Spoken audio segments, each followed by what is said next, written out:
उप मुख्यमंत्री सुशील मोदी की चचेरी बहन का ड्रामा।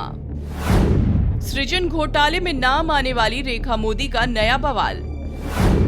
2 बोरी चावल के लिए ये हंगामा देखिए। थानेदार की भी आई कैसी शामत देखिए। दुकानदार को दांत से काटा गया है। रसूख और हनक से एक आम व्यापारी को डांटा गया है।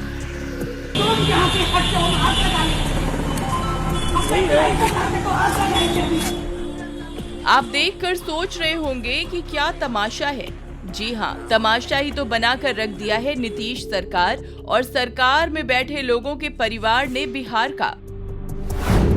ताजा तमाशा उप मुख्यमंत्री सुशील मोदी की उन्हीं बहन का है जिनका नाम सृजन घोटाले में भी छाया रहा था और इनकम टैक्स के छापे भी उनके यहाँ पड़े थे।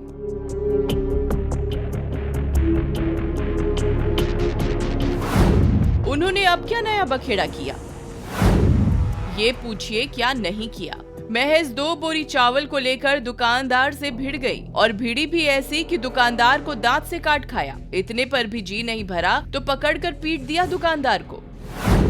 मामला थाने तक पहुंचा, मगर जब भैया हो उप मुख्यमंत्री तो डर काहे का। बात शुरू हुई 2 बोरी चावल से। जी हाँ, बिहार के उप मुख्यमंत्री सुशील कुमार की बहन 2 बोरी चावल के लिए इतना बड़ा बवाल कर गई।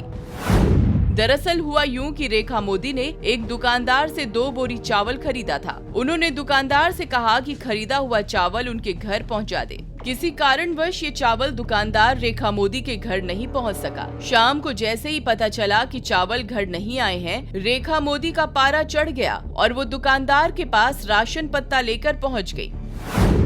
पहले रेखा मोदी ने दुकानदार से जमकर बहस की, फिर मारपीट की। इतने पर भी मन नहीं भरा तो जोर से दुकानदार को दांतों से काट खाया, जिसके बाद वहां हंगामा हो गया। मामला थाने तक पहुंचा।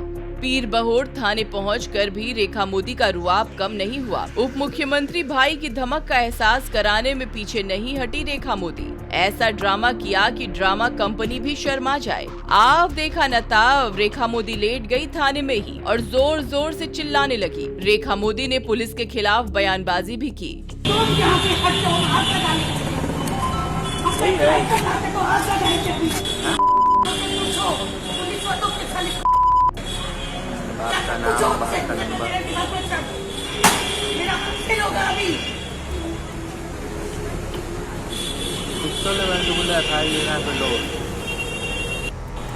ये सब मंजर देखते समझते भी पुलिस वाले बेबस नजर आए। कोई और शख्स थाने में यूं लम्बलेट हो चिल्लाने लगता तो पुलिस को स्थिति संभालने में 5 मिनट से ज्यादा का वक्त नहीं लगता। पर मामला उप मुख्यमंत्री की बहन का था, कोई मजाक थोड़े ही है।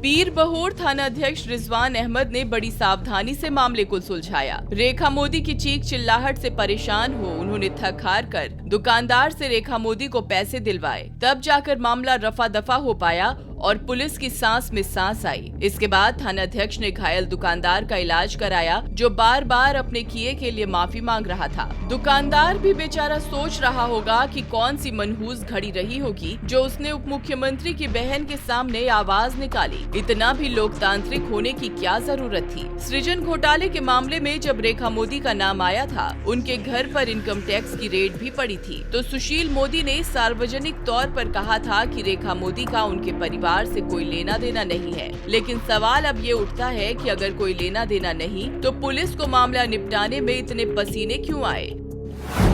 क्यों उस बेचारे दुकानदार को उल्टे पैसे देने पड़े जिसने पिटाई सहन की, गाली गलौज सहन की और जिसे दांत से काटा भी गया? क्यों वो बेचारा इतना शर्मिंदा हुआ? अगर सुशील मोदी का रेखा मोदी से कोई लेना देना नहीं है तो सुशील मोदी को सार्वजनिक तौर पर पहल करके दुकानदार को न्याय दिलाना चाहिए और पूरे मामले की जांच अपने स्तर से करानी चाहिए। पर सुशील मोदी ऐसा करेंगे क्या? प्रदेश के उप मुख्यमंत्री के रिश्तेदार अगर इस तरह से भरे बाजार तानाशाही दिखाने लगे तो व्यापारी और आम लोगों को कौन बचाएगा?